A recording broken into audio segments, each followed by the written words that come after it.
and importance of secondary sector. Because the secondary sector role and important in In the secondary sector, manufacturing industries form the major part. These industries are categorized into small scale industries and large industries. So in the secondary sector, manufacturing industry தான் பெரிய லெவல்ல role play பண்ணுது. இதை வந்து small scale இண்டஸ்ட்ரியாகவும் large scale இண்டஸ்ட்ரியாகவும் பிரிக்கிறாங்க. With what is small scale industry? An industry which can be established by spending the minimum of rupees 25 lakhs on plants and machinery is called small scale industries. These industries mostly use labor intensive technology. Either production process of these industries use more labor forces. Large scale industries on the other hand needs huge amount of investment in the form of plant and machinery. It is also physically spread over many acres of lands and employs large number of people.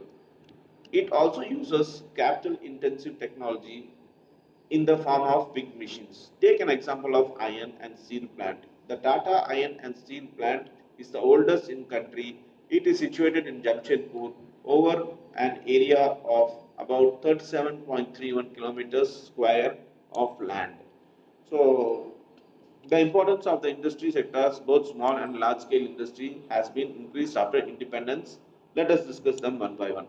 So in the paragraph, என்ன சொல்றாங்கன்னாக்க ஒரு small scale இண்டஸ்ட்ரீஸ்னா எப்படி அதை define பண்றாங்கன்னா 25 lakhs minimum அவங்க வந்து ஒரு business ஆரம்பிக்கிறதுக்கு use பண்ணாங்கனாக்கா machinery plans எல்லாம் சேர்த்து அவங்க இன்வெஸ்ட் பண்ணாங்கனாக்கா அது ஸ்மால் ஸ்கேல் இண்டஸ்ட்ரீஸ் அப்படின்னு சொல்றாங்க. இதில் மோஸ்ட்டாக பார்த்தீங்கன்னா லேபர் சம்மந்தப்பட்ட டெக்னாலஜி சம்மந்தப்பட்ட ஒரு ப்ரொடக்ஷன் தான் இருக்கும். இந்த ப்ரொடக்ஷன் ப்ராசஸில் பார்த்தீங்கன்னாக்கா இந்த இண்டஸ்ட்ரி நிறைய பேர்த்த வந்து வேலைக்கு சேர்த்துவாங்க. இதே லார்ஜ் ஸ்கேல் இண்டஸ்ட்ரி பார்த்தீங்கன்னாக்கா உங்களுக்கு நிறைய அமௌண்ட் இன்வெஸ்ட்மெண்ட்டுக்கு தேவைப்படுது. இது பெரிய பெரிய பிளான்ட்டு மிஷினரி எல்லாமே வச்சுருக்கவங்க இந்த லார்ஜ் ஸ்கேல் இண்டஸ்ட்ரியாக தான் இருப்பாங்க. அதோட இதில் வந்து ஃபிசிக்கலாக பார்த்தீங்கன்னாக்கா நிறைய ஏக்கர் வந்து இவங்க இந்த யூனிட் வச்சுருப்பாங்க. அதாட்டும் இதுக்கு நிறைய லேண்ட் தேவைப்படுது, நிறைய பீப்புள் ஒர்க் பண்ணுறதுக்கு தேவைப்படுது, கேபிட்டலும் டெக்னாலஜியும் பெரிய பெரிய லெவலில் தேவைப்படுது, பெரிய பெரிய மிஷின்ஸ் இதில் இன்வெஸ்ட் பண்ண வேண்டியதாக இருக்குது. அதான் large scale industry. For example iron and steel plant நீங்கள் பார்க்கலாம். நம்ம டாடா அயர்ன் அண்ட் ஸ்டீல் பிளான்ட்டாக இருக்கட்டும், இல்லை இது Tata iron and steel plant தான் oldest steel plant in country. So இது வந்து ஜம்ஷெட்பூரில் இருக்குது. இது 37.31 கிலோமீட்டர்ஸ் வந்து இது கவர் ஆகுது.